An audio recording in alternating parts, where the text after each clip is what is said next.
Welcome to Pages from History, where we bring ancient worlds back to life. Today, we explore one of history's most dramatic collapses, the Maurya Empire, how India's golden age collapsed in blood and betrayal. Imagine an empire so vast it controlled nearly all of India, so powerful that even distant kingdoms trembled at its name. Now imagine that same empire crumbling from within, torn apart by the very ideals meant to strengthen it. This should have been impossible, yet it happened.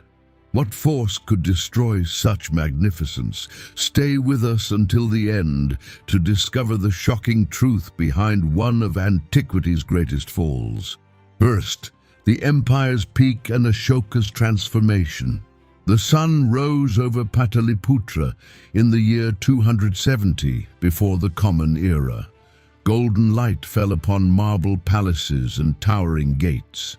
The capital of the Maurya Empire stretched along the sacred Ganges River like a jewel in the crown of ancient India. Its walls reached heights that made visitors gasp in wonder. Merchants from distant Persia walked its streets alongside scholars from the furthest corners of the known world. This was not merely a city. This was the beating heart of an empire that commanded the loyalty of millions. Emperor Ashoka stood on the highest terrace of his palace, his eyes swept across the vast cityscape below. Smoke rose from thousands of cooking fires. The sounds of morning prayers drifted up from temples dedicated to countless gods. Market vendors were already calling out their wares in a dozen different languages. Ships from faraway lands docked at the river ports, bringing silk from China and spices from the southern kingdoms. This empire had been built by his grandfather Chandragupta with sword and strategy. It had been expanded by his father Bindusara through diplomatic marriages and calculated warfare. Now it belonged to Ashoka, and he had made it greater still. But the emperor carried a heavy burden in his heart. 9 years earlier, he had conquered the kingdom of Kalinga on the eastern coast.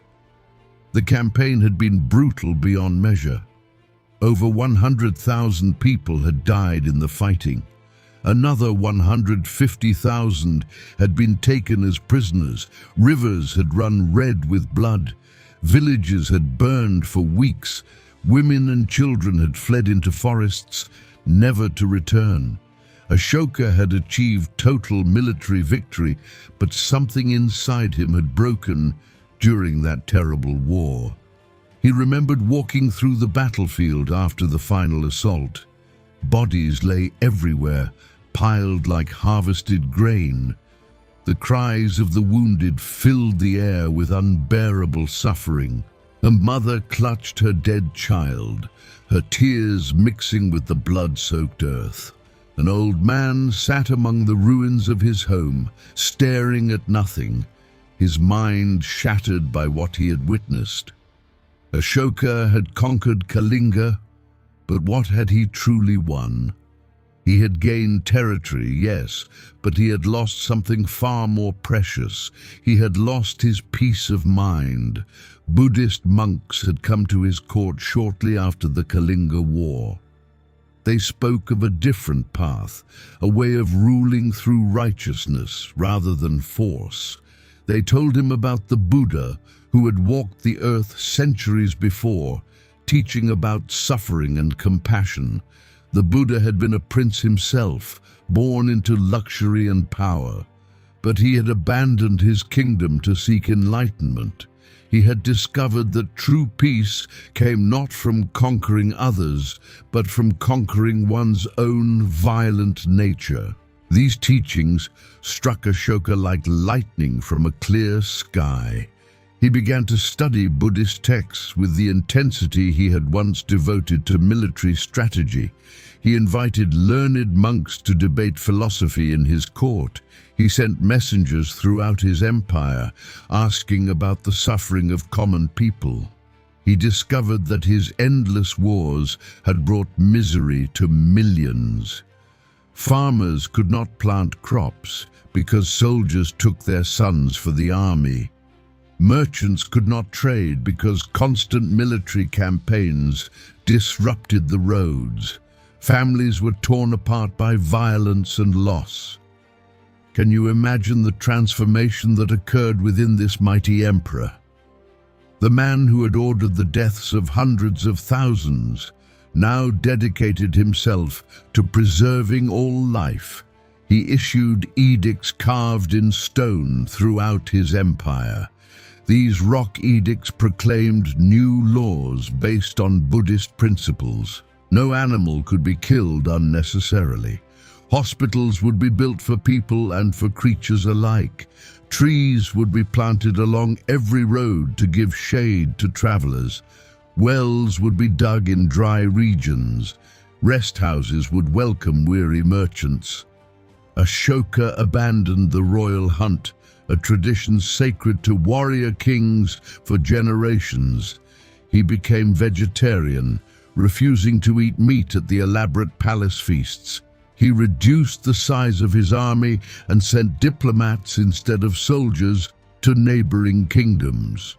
He established a new kind of government official called the Dhamma Mahamata, officers of righteousness whose job was to ensure just treatment of all citizens regardless of caste or wealth. These officials traveled constantly, hearing complaints from common people and reporting injustices directly to the emperor. The palace itself underwent dramatic changes. Where once military commanders had held the highest positions, now Buddhist monks received the greatest honors. War councils were replaced by philosophical debates.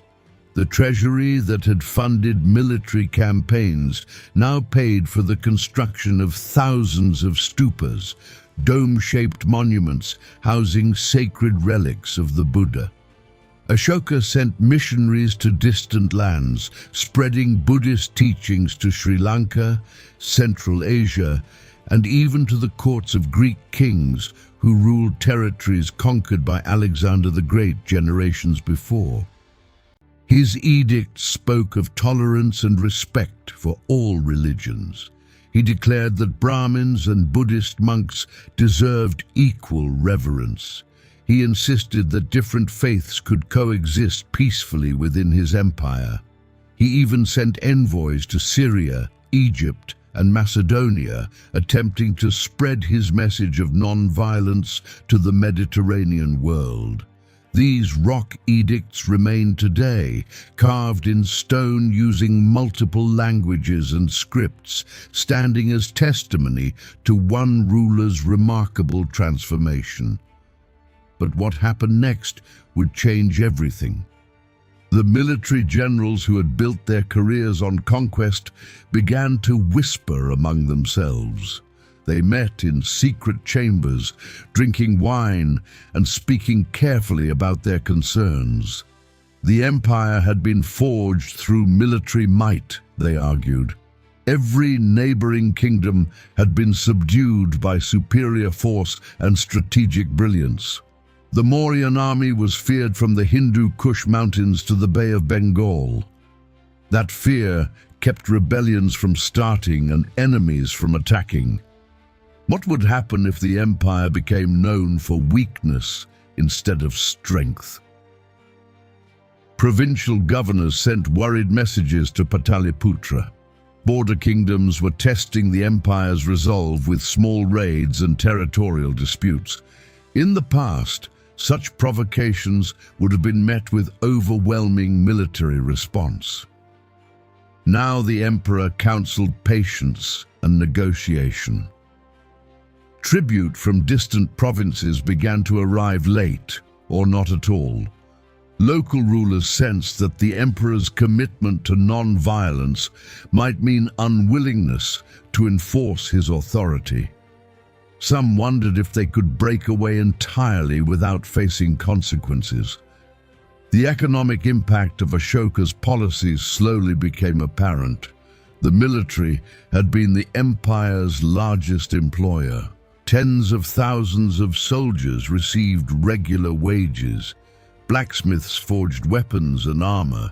Stable masters bred war horses. Shipbuilders constructed naval vessels. Craftsmen produced everything from shields to siege engines.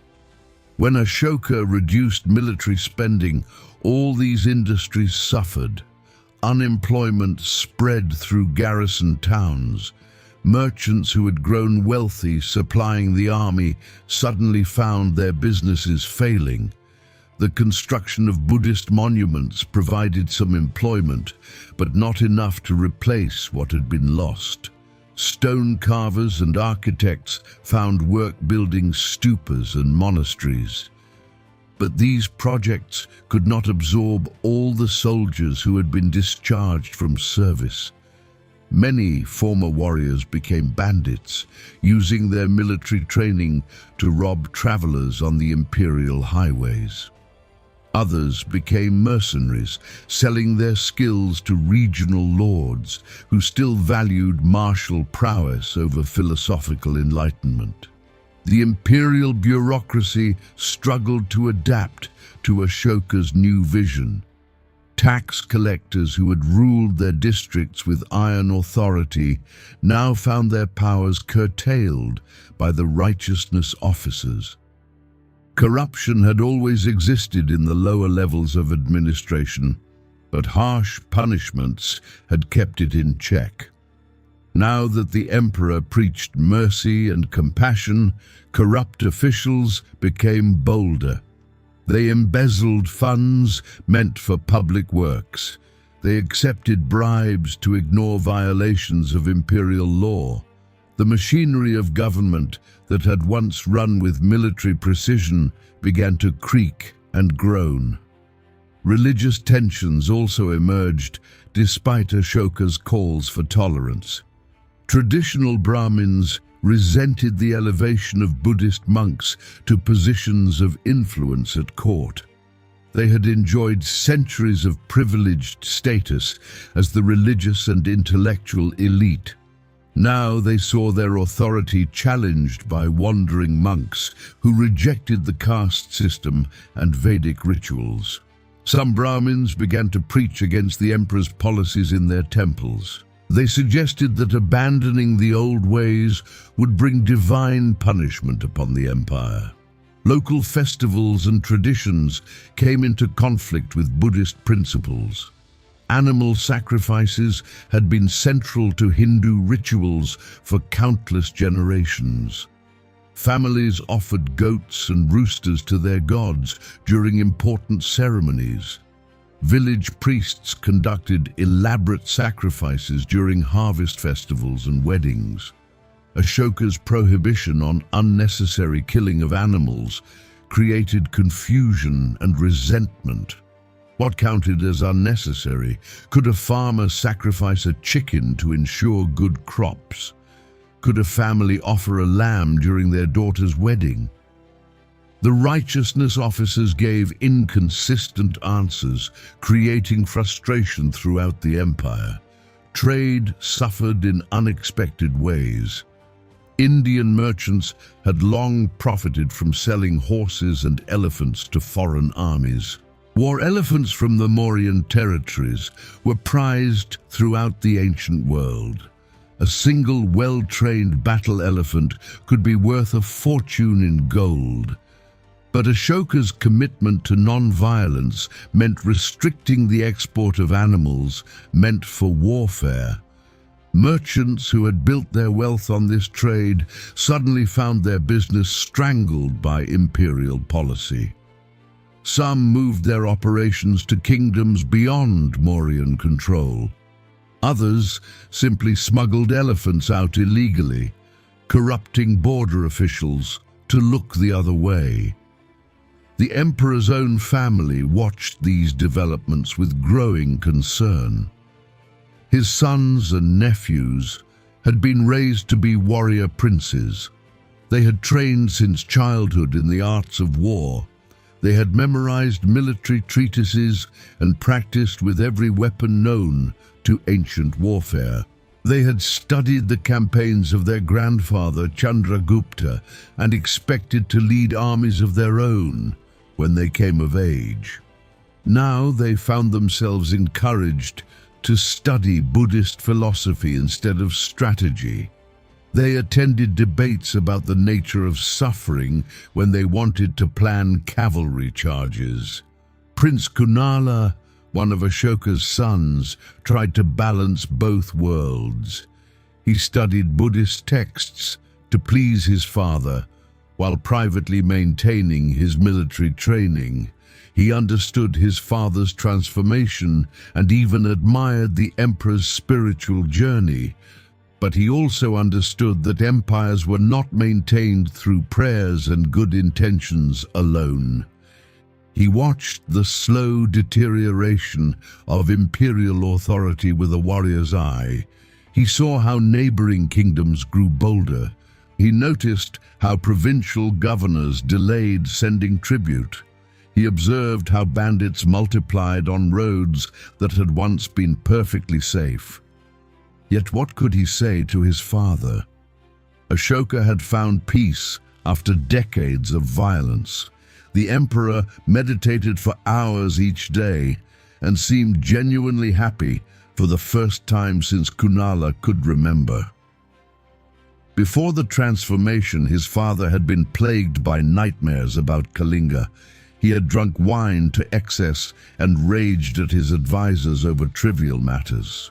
Now he smiled often and spoke gently to everyone from the highest noble to the lowliest servant. How could a son tell his father that his path to inner peace was creating the conditions for external chaos? The imperial court divided into factions. Some courtiers genuinely embraced Buddhist philosophy and supported the emperor's policies wholeheartedly.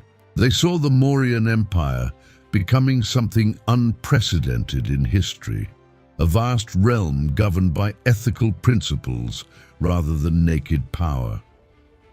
They believed that if the emperor remained committed to righteousness, the empire would enter a new golden age of peace and prosperity. Future generations would remember Ashoka not as a conqueror, but as a sage king who had elevated humanity itself.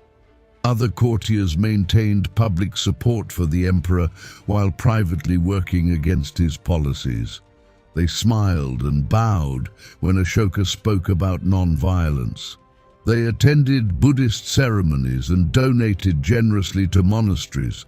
But in private meetings, they plotted how to preserve traditional power structures. They maintained secret contacts with military commanders. They hoarded wealth that should have gone to the imperial treasury. They prepared for the day when the empire would need strong leadership again, and they intended to provide it. The common people experienced Ashoka's reign in complex and contradictory ways. Farmers appreciated the new wells and shade trees along the roads. Travelers felt safer knowing that rest houses and hospitals had been established throughout the empire. The sick benefited from medical care that had never existed before. Parents no longer feared their sons being conscripted for endless wars.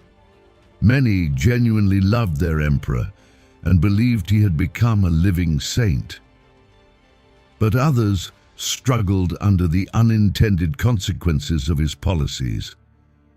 Blacksmiths who had forged weapons now had no work. Soldiers discharged from the army without proper pensions turned to crime. Merchants watched their traditional trade routes become unstable as provincial governors ignored imperial authority. Prices rose as the government bureaucracy became more corrupt. Justice became harder to obtain as local officials realized they faced less supervision and lighter punishments for misconduct. Buddhist monasteries grew wealthy from imperial patronage and private donations. Some monks remained true to their vows of poverty and simplicity. They lived on alms, owned nothing but their robes, and dedicated themselves to meditation and teaching. But other monasteries accumulated vast estates and treasures. Their abbots lived like princes, enjoying fine foods and luxurious quarters. They employed servants and owned thousands of acres of farmland. This obvious hypocrisy angered common people who barely had enough to eat. How could monks preach about non-attachment while sleeping on silk cushions? Provincial administrations slowly broke down under the weight of these contradictions. Governors who owed their positions to Ashoka's patronage tried to implement his policies faithfully, but they discovered that ruling according to Buddhist principles was far more difficult than ruling by force. How should they respond when bandits raided villages? Sending troops might violate non-violence, but doing nothing meant abandoning innocent people to criminals. How should they handle border disputes with neighboring kingdoms? Negotiating from a position of perceived weakness invited more aggression, but threatening military action contradicted the emperor's teachings. The empire's borders began to fray at the edges. In the northwest, Greek kingdoms that had been established after Alexander's conquests tested Mauryan resolve.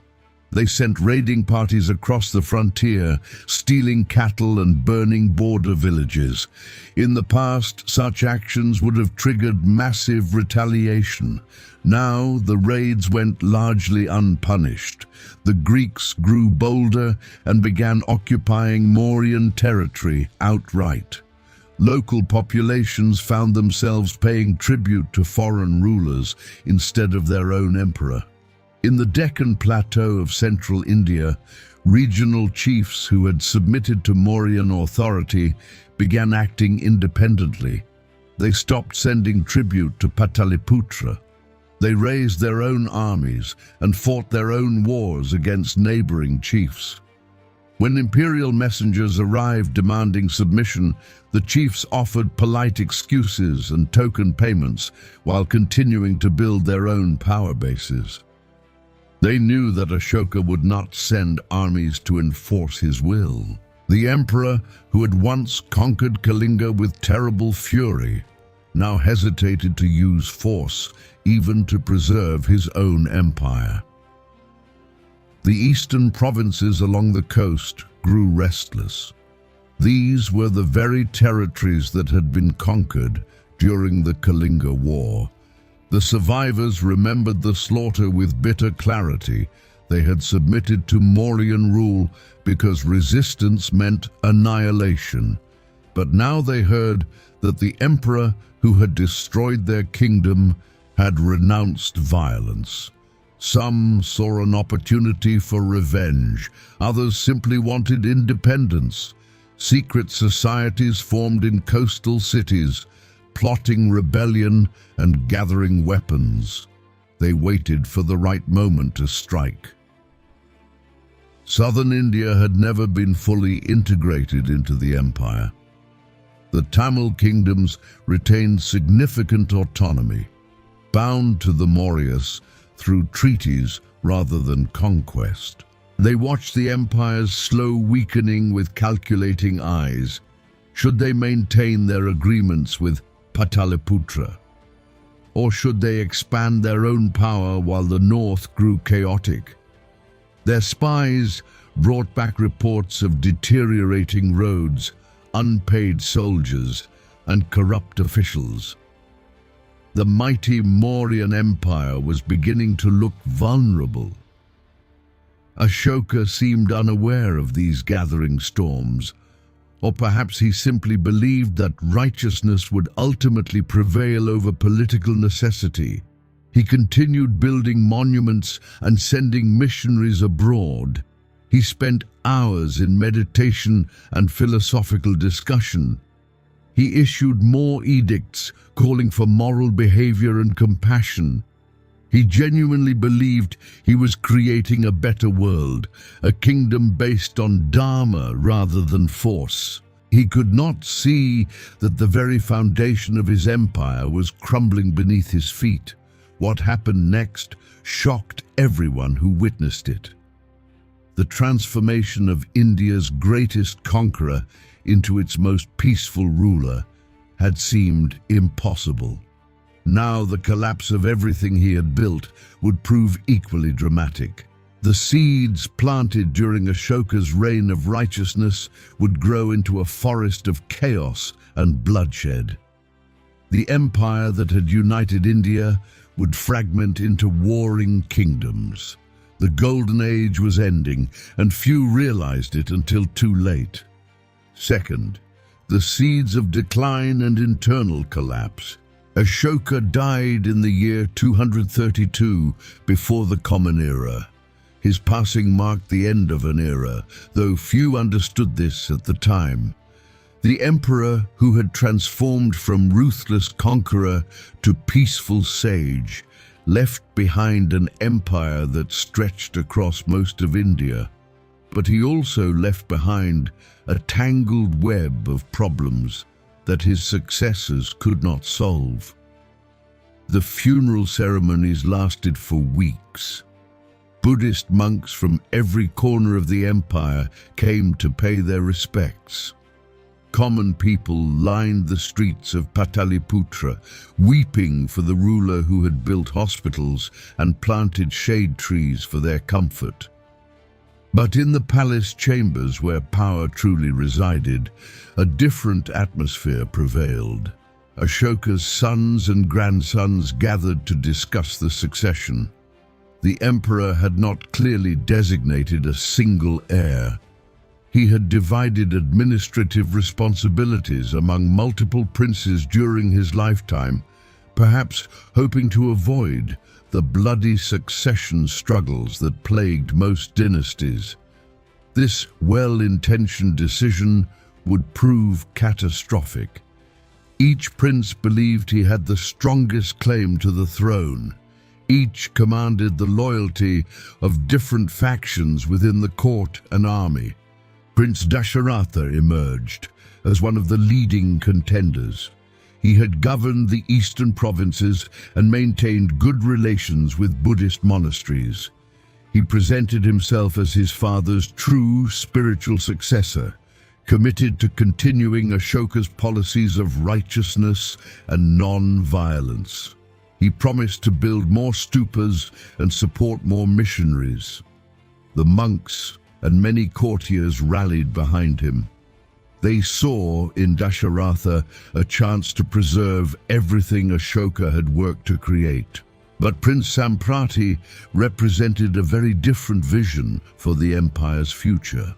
He had spent years managing the western provinces, where he had maintained closer ties with military commanders than with monks. He spoke respectfully of his grandfather's Buddhist conversion, but suggested that the empire needed stronger leadership to survive. He did not openly criticize Ashoka's policies, but his meaning was clear. The army officers and traditional administrators supported Samprati. They saw him as someone who understood that empires required force as well as philosophy. The empire effectively split between these two visions. Dasharatha controlled Pataliputra and the eastern territories. Samprati held sway in the west. Neither had the strength to overcome the other without triggering civil war. So they reached an uneasy compromise. The empire would be divided administratively, with each prince ruling his own territories while maintaining the fiction of Mauryan unity. Both would use the imperial title and issue edicts in the dynasty's name. But in reality, the centralized authority that had made the Maurya Empire so powerful was broken. Can you imagine the confusion this created throughout the realm? Provincial governors received contradictory orders from different capitals. Tax collectors did not know which prince to send revenues to. Military commanders had to choose which faction to support. Merchants found themselves paying customs duties twice as they crossed between territories controlled by rival princes. The common people watched in bewilderment as the great empire their parents had known dissolved into competing power centers. The division encouraged provincial governors to act even more independently.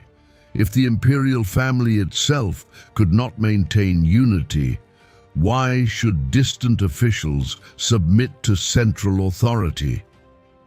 Governors in the far south stopped sending reports to either capital.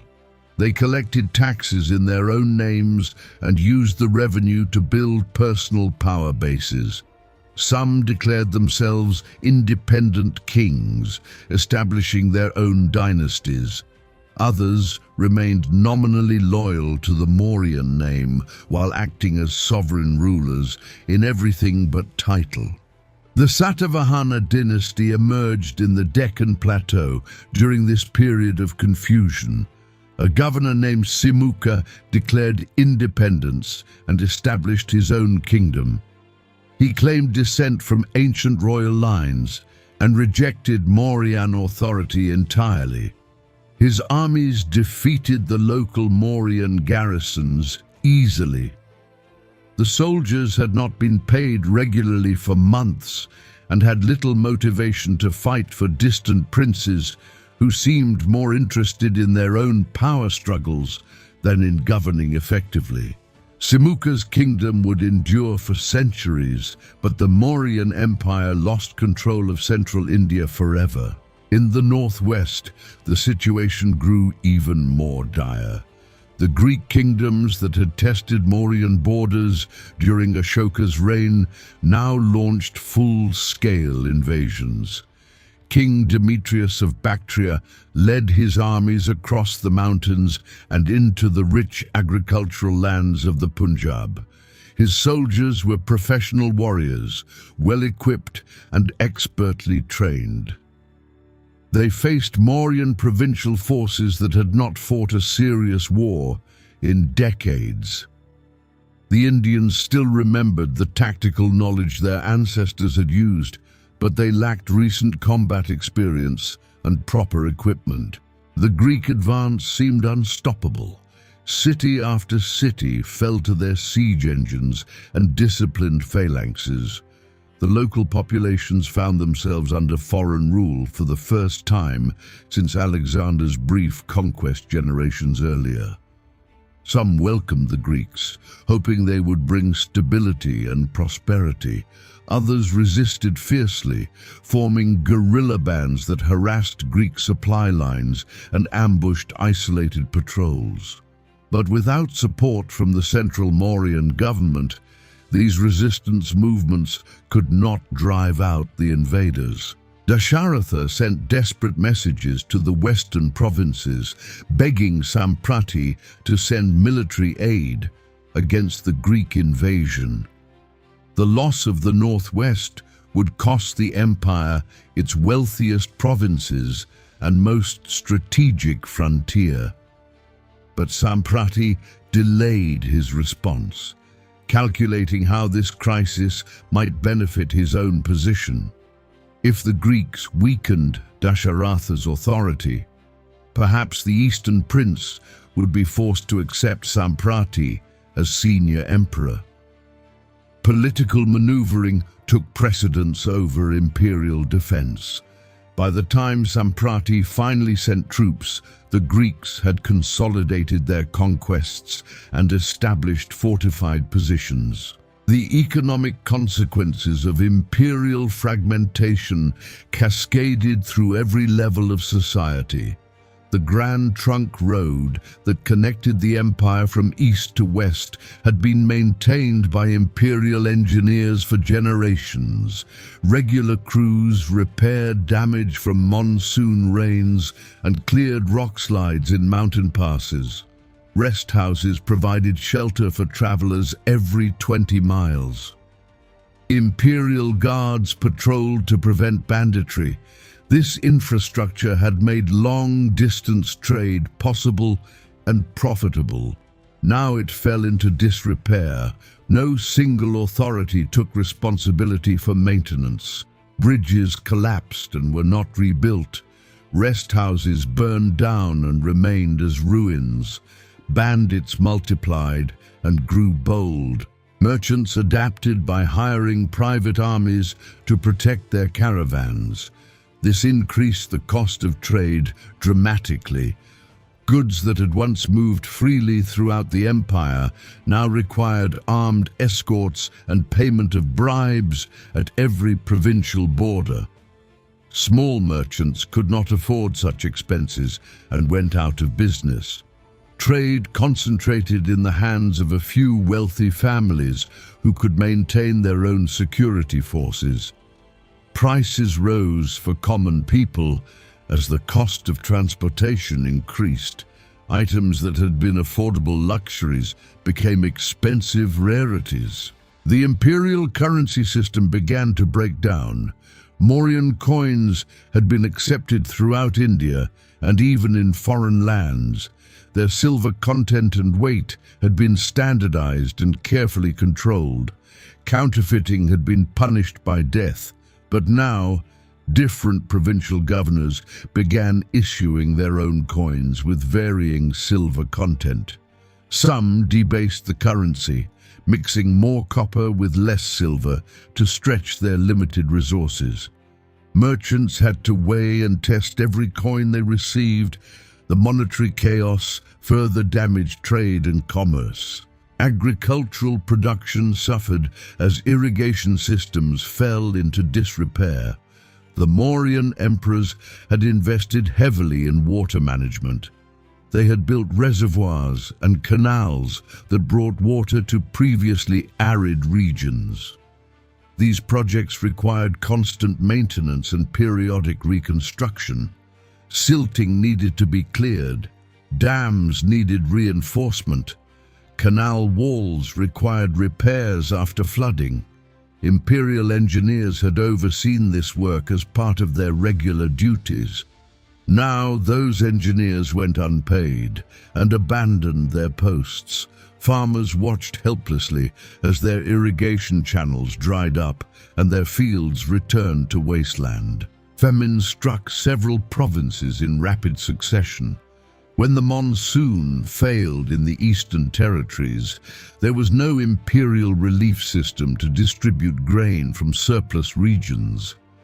Provincial governors hoarded their own food supplies, fearing shortages in their own territories. Thousands died of starvation. Survivors abandoned their villages and migrated to cities, hoping to find work and food. The urban centers became overcrowded and unsanitary. Disease spread through packed slums. Plague and cholera killed more people than the famine itself. The Buddhist monasteries that Ashoka had patronized so generously found themselves in difficult positions. They owned vast estates and stored significant wealth in their treasuries. Desperate provincial governors began seizing monastic property to pay their soldiers and fund their administrations. The monks protested that religious institutions should remain inviolate, but they had no armies to defend their privileges. Some monasteries hired mercenaries for protection. Others paid heavy bribes to local rulers. The spiritual institutions became entangled in the same political corruption that infected the rest of society. Religious tensions exploded into violence in several regions. Hindu priests who had resented Buddhist influence during Ashoka's reign now found opportunities for revenge. They preached that the empire's troubles were divine punishment for abandoning the old gods and Vedic rituals. Mobs attacked Buddhist monasteries, destroying statues and burning sacred texts. Buddhist communities retaliated against Hindu temples. Provincial governors either could not or would not stop the religious violence. Some even encouraged it, seeing benefit in keeping different communities fighting each other rather than challenging governmental authority. What if we told you that the empire's military strength had decayed even more dramatically than its economic foundations? The Mauryan army had once numbered in the hundreds of thousands. Infantry, cavalry, war chariots and elephant corps had made it the most formidable fighting force in India. But decades of reduced military spending under Ashoka had hollowed out this mighty institution. The best soldiers had been discharged or retired. Training programs had been discontinued. Weapons production had slowed to a trickle. The remaining forces were poorly equipped shadows of their former glory. Young men no longer saw military service as an honorable career. Without wars to fight, there was no opportunity for glory or advancement. The pay was irregular and insufficient. Officers who should have been teaching combat skills instead spent their time managing monastic construction projects or escorting righteousness officials. An entire generation had grown up without learning the warrior traditions that had made their grandfathers feared throughout Asia. When serious threats finally emerged, the empire discovered too late that its sword had rusted in its sheath. Provincial armies became personal forces loyal to individual governors rather than to the empire. Commanders were chosen based on political connections rather than military competence. Soldiers served whoever paid their wages most reliably. The concept of imperial service and loyalty to the Mauryan dynasty faded from military culture. These provincial forces fought each other as often as they fought external enemies. India descended into the chaos of warlordism, with powerful men carving out personal domains and defending them with private armies. The civil service that had administered the empire with such efficiency also deteriorated. Corruption spread like disease through every level of bureaucracy.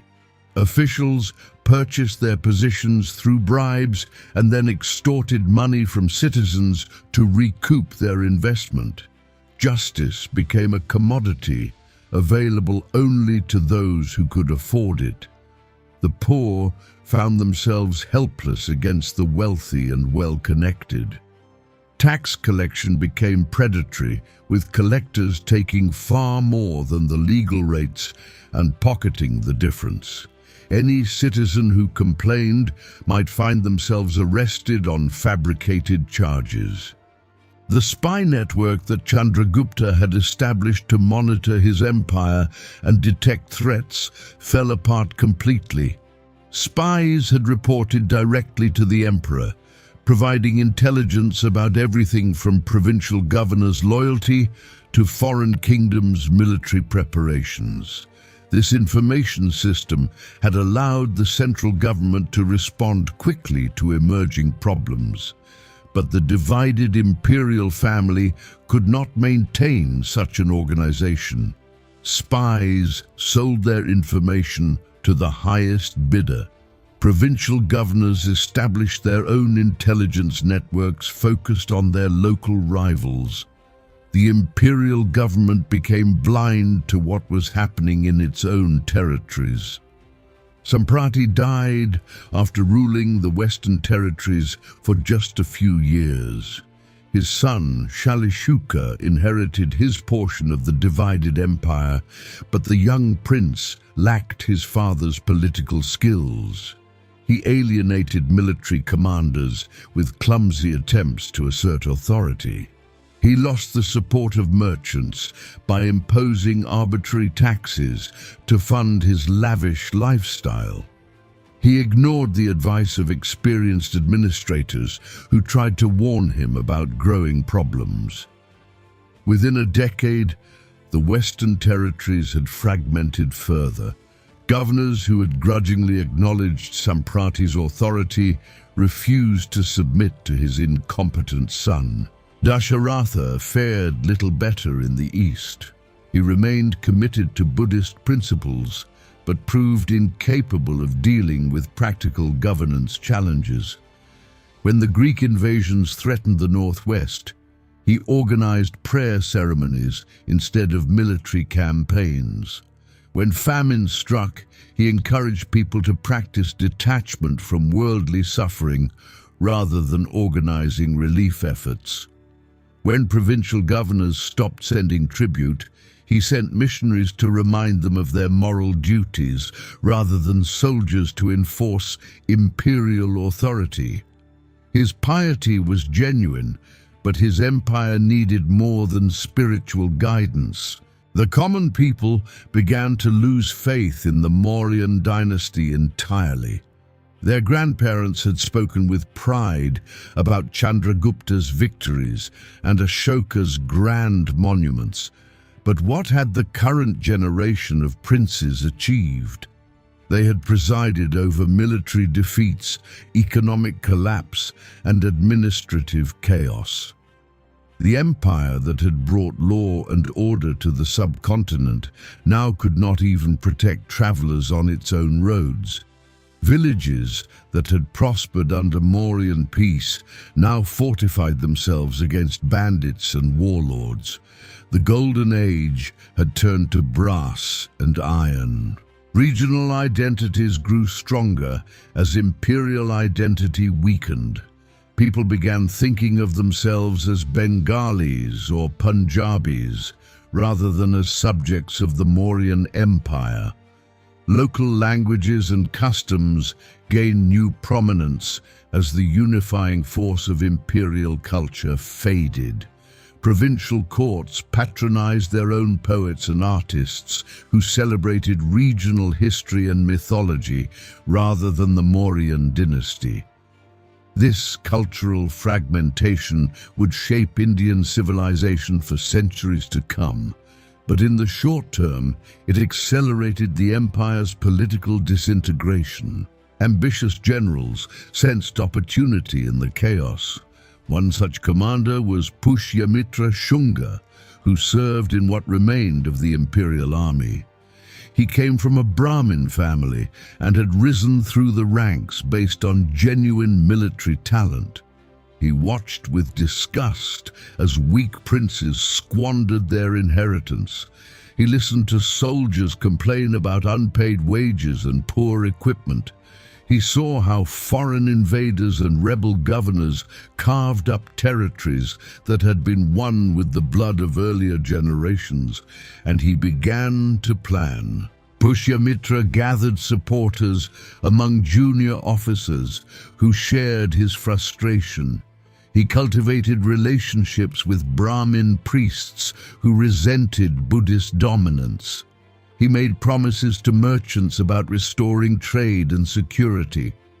He spoke quietly to soldiers about returning the army to its former glory. He moved carefully, knowing that a premature move would result in his execution. But he also moved with determination, building a coalition that could seize power when the moment arrived. That moment was coming soon, though the last Mauryan emperor did not yet know it. The empire's final years saw a succession of increasingly powerless rulers. Each new emperor controlled less territory than his predecessor. Each faced more challenges with fewer resources. Palace coups became common as factions fought for control of a throne that commanded ever less real authority. The great empire that had united India and spread Buddhist philosophy across Asia was dying.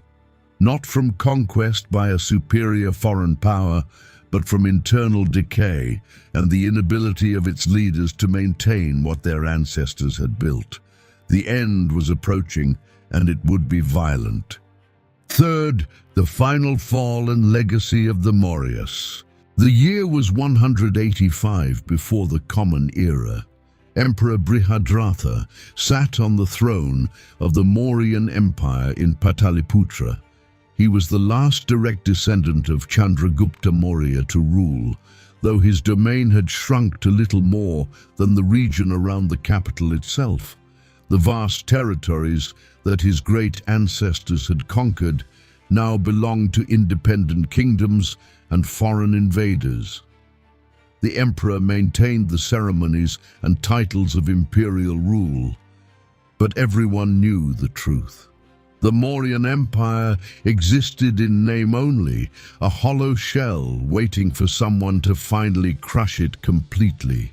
Brihadratha was not a cruel man, nor was he particularly foolish. He simply had the misfortune of inheriting an impossible situation. The empire's treasury was nearly empty. The army had dwindled to a few thousand poorly equipped soldiers. Provincial governors ignored his edicts and kept tax revenues for themselves. Foreign ambassadors no longer bothered to visit his court. The palace itself showed signs of decay, with cracked marble and faded paintings that no one had funds to repair. The emperor performed his daily rituals and received his courtiers, but he ruled over ruins. General Pushyamitra Shunga had served Brihadratha faithfully for years, commanding what remained of the imperial army. He had defended Pataliputra against bandit raids and minor rebellions. He had maintained discipline among soldiers who often went months without proper pay. He had won small victories that temporarily stabilized the frontier. The emperor trusted him completely, never suspecting that his most loyal general was also his greatest threat. Pushyamitra had waited patiently for the perfect moment to strike. Now that moment had arrived. The general organized a grand military parade to celebrate a recent minor victory over raiders. Brihadratha agreed to review the troops personally, hoping to boost morale among his soldiers. It would be his final public appearance. The emperor rode through the parade ground on an elephant, acknowledging the cheers of the assembled forces. Pushyamitra rode beside him, appearing every inch the loyal commander. Soldiers lined up in their formations, their weapons gleaming in the sunlight. Drums beat a martial rhythm. Standards bearing the Mauryan peacock emblem fluttered in the breeze. Then Pushyamitra gave the signal. In one swift motion, he drew his sword and struck. The blade caught Brihadratha in the throat, cutting through flesh and bone. The emperor's blood sprayed across the white silk of his royal robes. He toppled from his elephant, dying before his body hit the ground. The soldiers who witnessed the assassination stood frozen in shock for a heartbeat.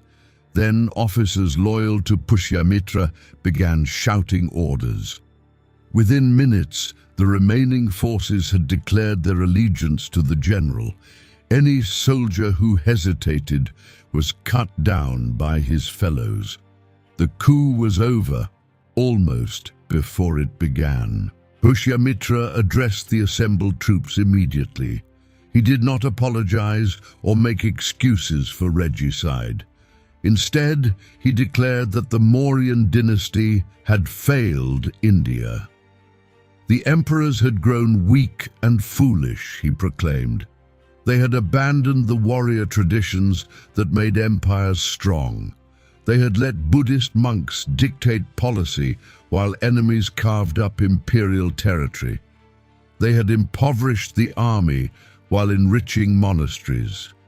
They had preached non-violence while bandits and foreign kings terrorized the people. All this would change now.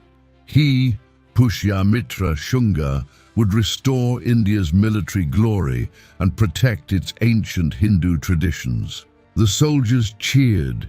They had served under incompetent princes for too long, watching their pay dwindle and their status decline. Pushyamitra promised them regular wages, proper equipment, and the chance to win honor through combat. He promised campaigns against foreign invaders and rebel governors. He promised to restore the army to its former might. The troops believed him because he was one of them, a military man who understood their grievances and spoke their language. They hailed him as emperor on the spot, though he would take the more modest title of king. The Brahmin priests also welcomed the coup enthusiastically. For decades, they had watched Buddhist institutions receive imperial patronage while Hindu temples struggled. Ashoka's promotion of Buddhist philosophy had challenged Brahmin authority and Vedic traditions. Now a Brahmin general had seized power and promised to restore the old religion to its rightful prominence. Priests throughout the region performed ceremonies blessing Pushyamitra's reign. They declared that the gods themselves had ordained this change of dynasty. They conveniently forgot that Pushyamitra had murdered his own emperor to gain the throne. But not everyone celebrated the assassination. Buddhist monks were horrified and terrified in equal measure. They remembered Pushyamitra's family connections to orthodox Brahmin circles. They feared persecution and violence. Their fears proved well-founded. The new ruler launched a campaign against Buddhist institutions that shocked even his supporters with its brutality. Monasteries that had stood for generations were burned to the ground. Monks were driven from their sanctuaries and forced to flee for their lives. Sacred stupas were demolished, their relics scattered or destroyed. Buddhist texts were burned by the thousands. The persecution was not purely religious. Pushyamitra also had political motivations. Buddhist monasteries had accumulated enormous wealth during the Mauryan period. They owned vast agricultural estates and hoarded treasures donated by pious emperors and merchants. The new king needed resources to rebuild his military and consolidate power. Seizing monastic property provided a convenient solution. He could fund his government while also satisfying his Brahmin supporters who wanted to see Buddhism humbled. Practical politics and religious conviction aligned perfectly. Buddhist communities responded in different ways to the persecution. Some monks abandoned their robes and went into hiding, hoping to preserve their lives and wait for better times. Others fled to distant regions beyond Pushyamitra's reach, carrying their sacred texts and relics with them. The island of Sri Lanka received thousands of Buddhist refugees who brought with them the traditions and teachings that had flourished in India. In this way, the persecution inadvertently spread Buddhism to new lands, even as it destroyed the religion's position in its birthplace. A few brave monks chose to resist. They organized their followers and fought back against the soldiers sent to destroy their monasteries.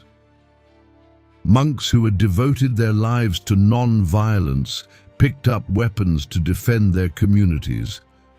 These desperate rebellions were crushed brutally.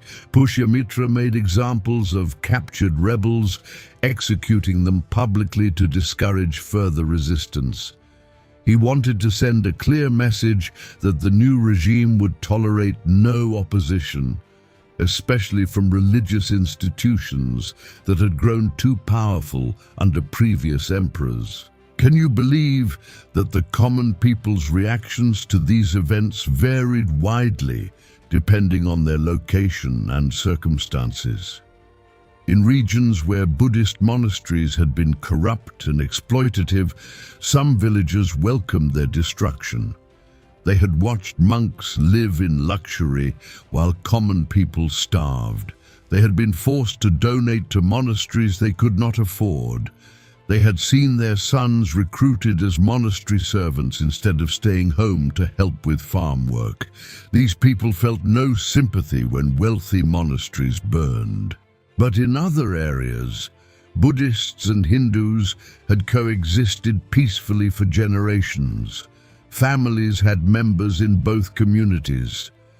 Merchants had patronized both temples and monasteries. These people were appalled by the religious violence. They tried to protect their Buddhist neighbors from persecution. They hid monks in their homes and helped them escape to safety. They buried sacred texts to preserve them for future generations. The persecution created lasting bitterness and division in communities that had previously lived in harmony. Pushyamitra established the Shunga dynasty, which would rule northern India for over a century. But his kingdom was only a shadow of the Mauryan Empire at its height. He controlled the Gangetic Plain and surrounding territories, perhaps a fifth of what Ashoka had ruled. Independent kingdoms now dominated most of the subcontinent. The Satavahanas ruled the Deccan. Greek kings controlled the northwest. Tamil kingdoms dominated the south. Regional governors who had broken away from Mauryan authority now ruled as independent monarchs. India had returned to the political fragmentation that had existed before Chandragupta's conquests. The new king focused on military campaigns to expand and consolidate his power. He fought the Greeks in the northwest, achieving some success in pushing them back from territories they had occupied. He launched expeditions against rebel governors and independent kingdoms. He rebuilt the army through aggressive recruitment and better pay. His military approach brought some stability to the regions he controlled. Roads became safer as bandits were hunted down and executed. Trade recovered somewhat as merchants could once again move goods without excessive risk. But Pushyamitra could never recreate the vast empire that had once united India. The assassination of Brihadratha and the fall of the Mauryan dynasty sent shockwaves throughout Asia. Foreign kingdoms that had respected Mauryan power now saw India as weak and divided. The political chaos invited further invasions and interventions. Waves of foreign peoples would sweep into northern India over the coming centuries. Scythians, Parthians, and later the Kushans would all establish kingdoms in regions that had once been Mauryan territory. India's political unity would not be restored for many centuries, and never again to the extent achieved by the Mauryas. What happened to the Mauryan royal family after the coup? Most were killed in the immediate aftermath of the assassination. Pushyamitra could not afford to leave potential rival claimants alive. Imperial princes, their wives and their children were hunted down and executed. A few managed to escape, fleeing to distant kingdoms where they lived in exile. Some sources suggest that descendants of the Mauryan line survived for generations in remote regions, passing down stories of their illustrious ancestors while living as minor nobles or even common farmers. But the dynasty that had ruled India was effectively extinct. The physical monuments of Mauryan glory gradually crumbled. Ashoka's rock edicts remained, carved too deeply in stone to be easily destroyed. They stand even today as testimony to one emperor's extraordinary vision. But many of the stupas and monasteries he built were demolished or fell into ruin. The great palace at Pataliputra eventually burned down, its magnificence lost forever. Later rulers built over Mauryan ruins, using the stone and brick for their own structures. Archaeological excavations would later reveal fragments of the lost empire, but most of its physical glory disappeared beneath the dust of centuries. Buddhist tradition preserved dark legends about Pushyamitra.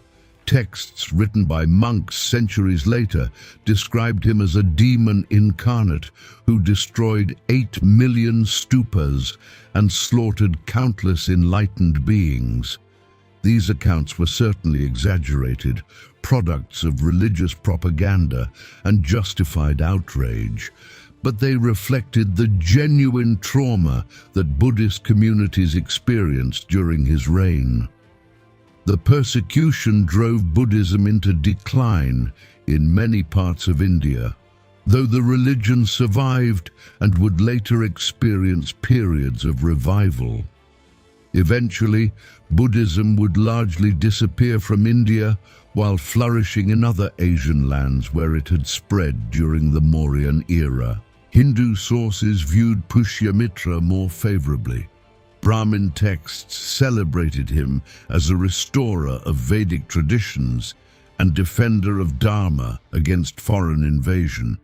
They praised his military victories and his patronage of Hindu temples and Brahmin scholars. Some sources claim he performed the ancient Ashvamedha ceremony, a horse sacrifice that only the greatest kings could conduct. These accounts portrayed him as a heroic figure who saved Hindu civilization during a time of crisis. The dramatic difference between Buddhist and Hindu portrayals illustrates how history is shaped by the perspective of those who record it. The Shunga dynasty that Pushyamitra founded faced constant challenges.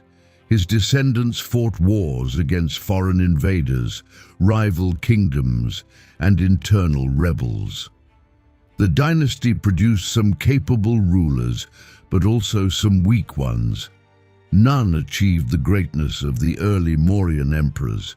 The empire slowly contracted as territories broke away or were conquered by enemies. Eventually, the Shungas would themselves be overthrown by another dynasty, the Kanvas, who ruled an even smaller territory for an even shorter time. The cycle of rise and fall continued endlessly. What lessons can we draw from the fall of the Mauryan Empire? The story illustrates fundamental tensions in governance that remain relevant across all eras. How do you balance idealism with practical necessity? Ashoka's transformation from conqueror to peaceful Buddhist was genuinely remarkable and morally admirable. His rock edicts expressed values that still inspire people today. But his commitment to non-violence weakened the military and administrative structures that held his empire together. His successors inherited an empire that could not defend itself or maintain order. Good intentions were not enough to sustain political power. The Mauryan collapse also demonstrates the dangers of rapid centralization, followed by weakened leadership. Chandragupta had built an empire through personal brilliance and iron will. His centralized administration worked because he and his able advisors controlled it directly, but such systems depend on continued strong leadership. When later emperors proved less capable, the entire structure collapsed rapidly. Decentralization might have been messy and less efficient, but it could have proven more resilient. Regional power centers with genuine autonomy might have maintained stability even when central authority weakened. Religious and cultural tensions contributed significantly to imperial decline. Ashoka's promotion of Buddhism alienated the traditional Brahmin elite and orthodox Hindu population. The eventual backlash against Buddhist institutions was predictable and devastating. A more balanced approach that respected all religious traditions might have prevented this destructive conflict. The lesson applies broadly. Governments that strongly favor one group over others plant seeds of resentment that eventually bear bitter fruit. Tolerance and inclusion are not just moral goods, but practical necessities for stable governance. Economic mismanagement accelerated the empire's fall. Reducing military spending without developing alternative economic foundations left the empire financially weak and vulnerable. The breakdown of infrastructure, the collapse of currency standards, and the rise of corruption all stemmed from failure to maintain effective economic institutions. Even the most idealistic government must ensure that basic economic systems function properly. Trade routes must be maintained. Currency must be reliable. Corruption must be controlled. Without these fundamentals, no empire can survive. The fragmentation of India after the Mauryan collapse shaped the subcontinent's history for centuries. Regional kingdoms developed distinct cultural identities and traditions. Multiple centers of power competed for dominance. Foreign invaders established their own kingdoms and gradually became Indian through cultural assimilation. This diversity enriched Indian civilization in many ways, producing a remarkable variety of art, literature, and philosophy. But it also meant that India remained politically divided for most of its history, vulnerable to conquest by unified foreign powers. Yet the memory of Mauryan unity never completely faded. Later emperors like the Guptas would attempt to recreate that golden age, though never controlling such vast territories. The Mughals centuries later would build another great empire. Even modern India looks back to the Mauryan period as proof that the subcontinent can be politically united. Ashoka's rock edicts and his wheel symbol appear on the Indian flag and currency today. The empire fell, but its legacy endured. The irony is profound when you consider it. Ashoka had hoped to transform his empire through Buddhist principles of compassion and non-violence. He wanted to create something unprecedented in history, a vast realm governed by ethics rather than force. His vision was noble and genuinely inspired. But the attempt to implement such radical ideals without maintaining practical power structures led directly to chaos and collapse. The empire that was meant to be an example for all time instead became a cautionary tale about the gap between noble intentions and political reality. Perhaps the ultimate lesson is this: empires rise through strength and vision, but can only endure through balance and wisdom. They must be strong enough to defend themselves and maintain order, yet restrained enough to earn their subjects' loyalty. They must honor tradition while adapting to changing circumstances. They must project power while governing with justice. The Mauryas achieved this balance during their golden age, but lost it during their decline. When the balance was finally destroyed completely, the empire fell and an era ended. India would never again see its like. And so today, we discovered how the mighty Mauryan Empire, which once united nearly all of India under one magnificent banner, crumbled from within through a combination of idealism, weak leadership, and internal conflict. Personally, I believe that Ashoka's transformation was both his greatest achievement and the seeds of his empire's destruction.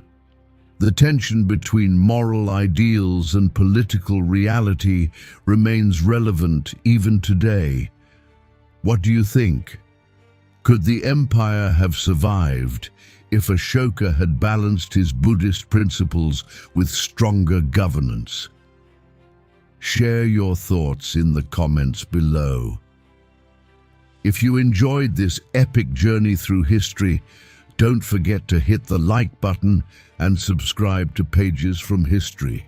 Turn on notifications so you never miss our next chapter of ancient civilizations and forgotten empires. Thank you for watching, and see you in the next exploration of humanity's greatest stories.